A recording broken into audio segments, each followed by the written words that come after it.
Bienvenue, cher ami, à cette nouvelle série de vidéos. Euh, je ne qualifierai pas de vidéoconférence, mais d'échange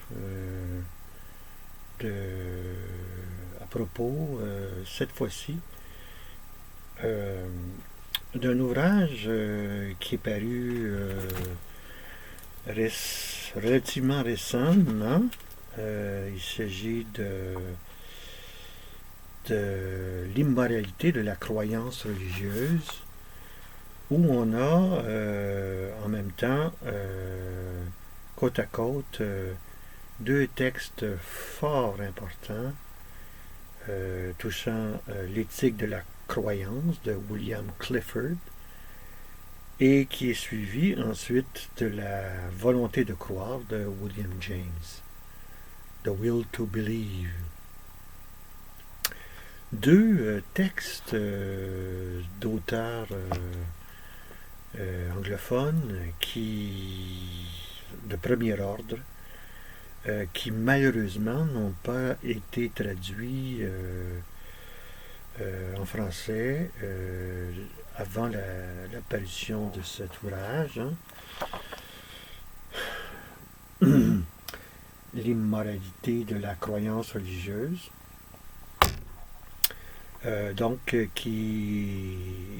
Qui permet le débat entre deux positions adverses totalement opposées, celle de William Clifford dans l'éthique de la croyance et de William James. Alors ces deux textes, l'éthique de la croyance de Clifford et la volonté de croire de William James, malheureusement n'ont pas été traduits. Pourtant, ce sont des textes extrêmement importants, extrêmement bien construits. Ce sont des classiques, en fait, sur la philosophie de la religion, et en particulier de la croyance religieuse. Alors donc, il faut saluer cette parution-là qui date de 2018 chez l'éditeur français Agone, collection banc d'essai.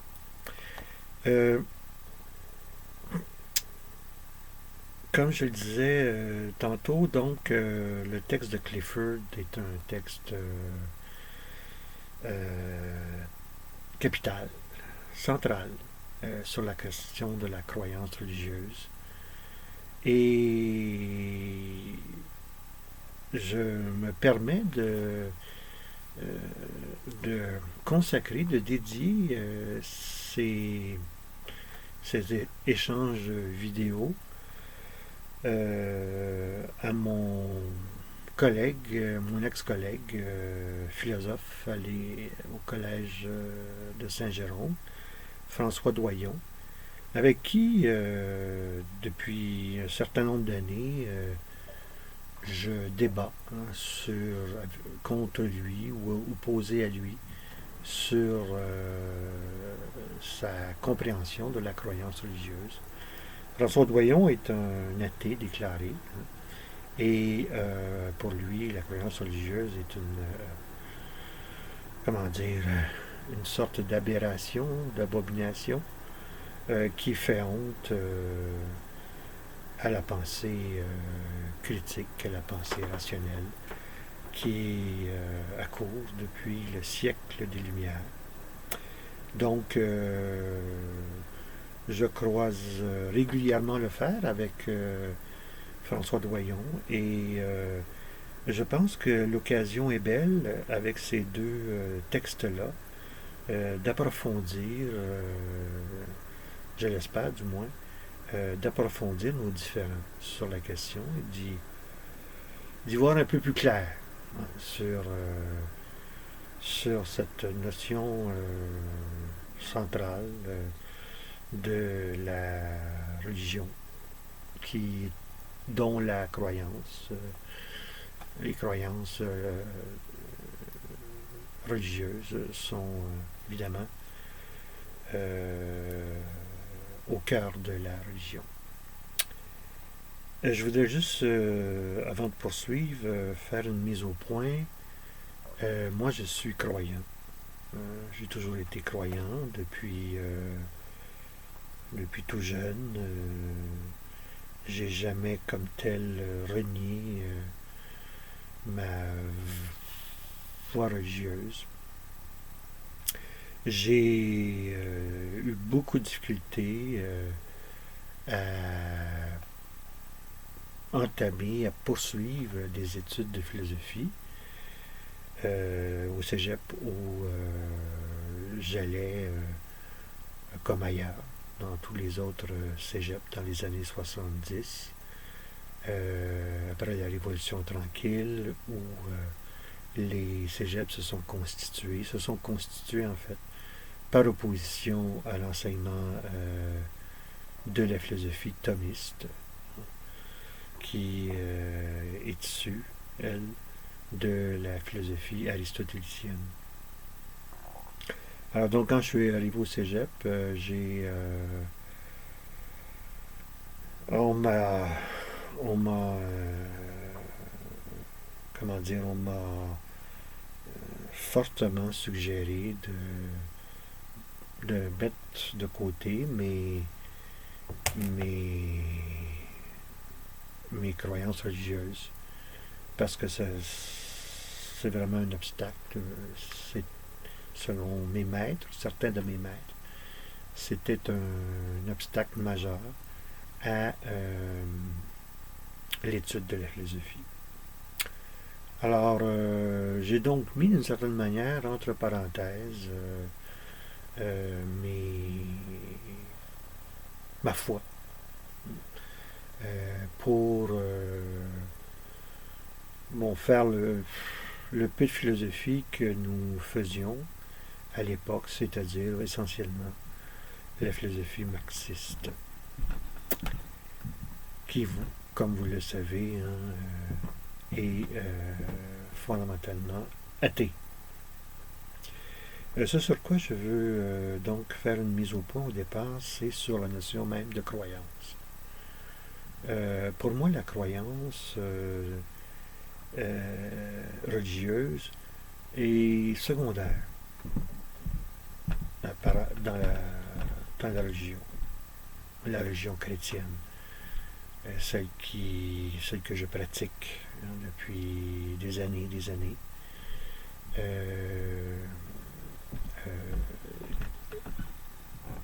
Il faut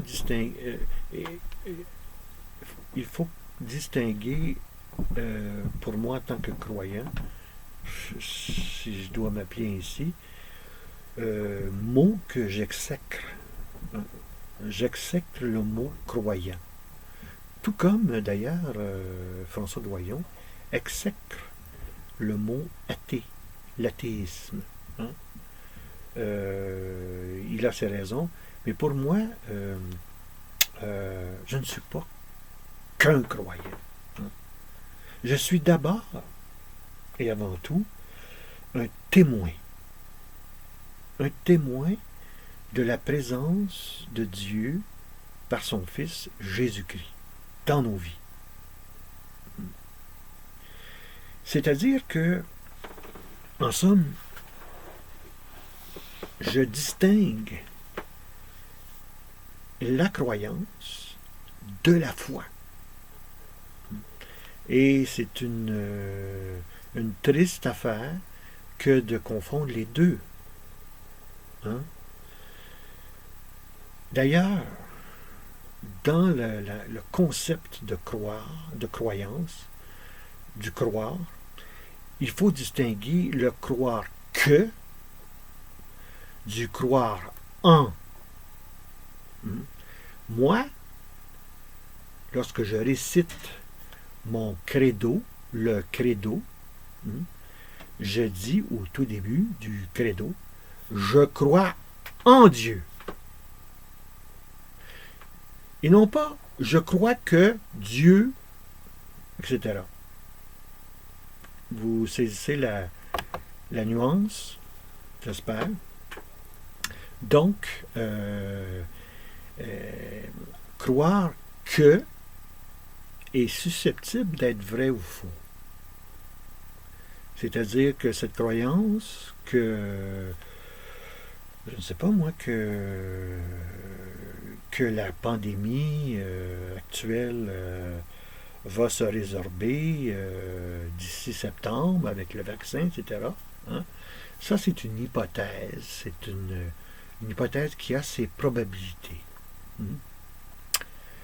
de vérité ou de fausseté. Si, cependant, il s'agit de croire en, eh bien là, il ne s'agit pas d'une croyance qui est susceptible d'être vraie ou fausse. C'est un engagement. C'est un... En fait, en somme, c'est faire confiance. Hein? C'est une attitude. C'est une attitude que traditionnellement on appelle une vertu. Donc,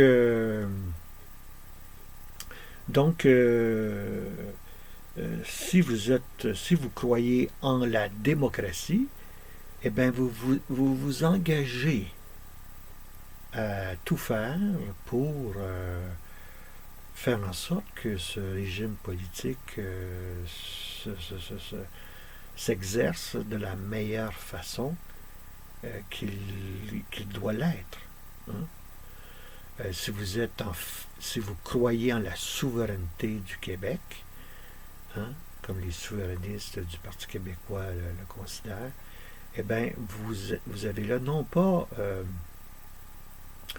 la croyance que le Québec sera un jour indépendant, mais plutôt que vous croyez, que vous faites confiance, que c'est la meilleure chose qui puisse arriver au Québec, qu'il soit un pays hein, indépendant de la Fédération canadienne. Juste un moment, je reviens.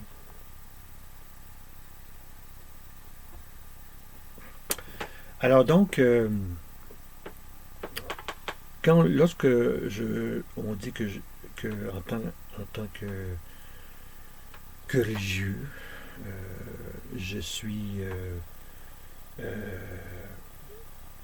témoin. Hein. C'est une attitude. C'est pas une considération d'ordre factuel. Hein.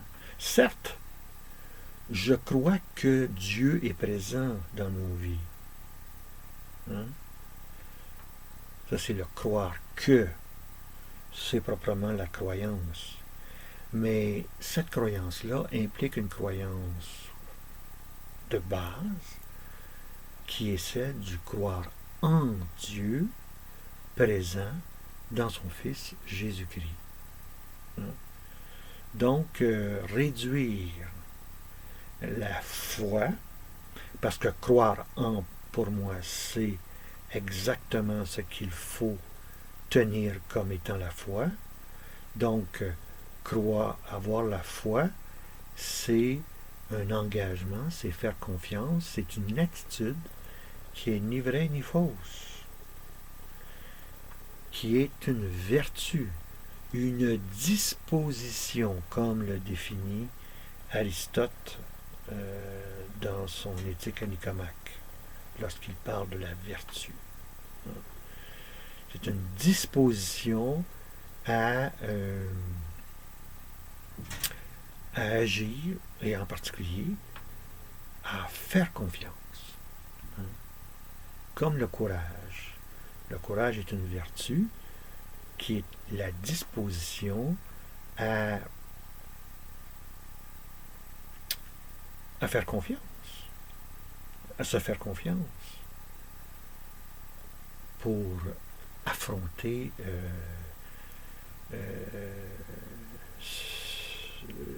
les embûches, les difficultés auxquelles nous faisons face en tant qu'être humain.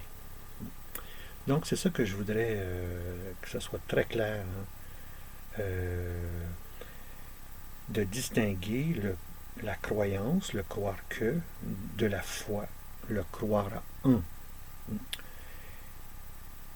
Et donc cette réduction, parce qu'il s'agit d'une réduction, de réduire la religion à la croyance, au croire que, ça nous vient du siècle des Lumières. Hein? Et je dirais en particulier du philosophe écossais David Hume. La croyance, pour Hume, est simplement un sentiment. Et elle est pas susceptible d'être fondée autrement que par les sentiments, les feelings que nous éprouvons. Et toute connaissance, selon Hume, repose sur cette croyance qui n'est qu'en fin de compte qu'une accoutumance, une habitude. Hein. Et il n'y a rien de nécessairement vrai, de nécessairement faux dans la croyance. Alors, le siècle des Lumières, le siècle où a vécu David Hume, le 18e siècle, et le siècle qui met en question la foi religieuse pour la réduire à une simple croyance, afin de montrer qu'elle est loufoque, qu'elle ne tient pas la route, qu'elle est une aberration. Et que tout homme qui exerce sa raison devrait tenir comme honteux l'admission de croyances religieuses. Et là, j'ai en tête un mot de François Doyon qui soutenait que la croyance en la résurrection de Jésus, c'est honteux. C'est indigne d'un homme rationnel. Hein? Et on voit là, par cet énoncé de mon collègue, qu'il s'agit en fait, comme le titre de l'ouvrage l'indique, l'immoralité de la croyance religieuse. Au fond, toute cette réflexion sur la croyance religieuse, c'est une réflexion sur la moralité. La moralité de la croyance, de nos croyances. Un être, donc je répète, une personne qui adopte des croyances religieuse est une personne immorale. Immorale au sens, comme disent les philosophes, au sens épistémique, c'est-à-dire au plan du processus du savoir. Alors, donc, lorsqu'on débat, lorsque Clifford écrit son fameux texte, l'éthique de la croyance, et j'insiste encore une fois, vous voyez bien là ici, le titre, l'éthique de la croyance, ou si vous préférez, la moralité de la croyance. Eh bien, pour Clifford, la croyance religieuse n'a aucun fondement épistémique. Par conséquent, celui qui soutient, qui admet la croyance, une croyance religieuse, est un être, une personne épistémiquement vicieuse. Et là, on est donc dans un débat moral. où se jouent également des considérations fondamentales d'épistémologie, c'est-à-dire qu'on touche la croyance, la connaissance plutôt, excusez-moi. Épistémé venant du grec signifiant connaissance, savoir. Donc l'épistémologie, c'est l'étude des fondements, de la nature de la connaissance.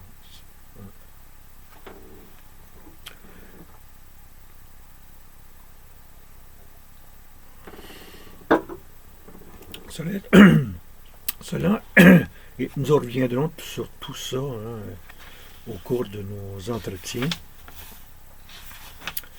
Je voudrais qu'on se quitte ce soir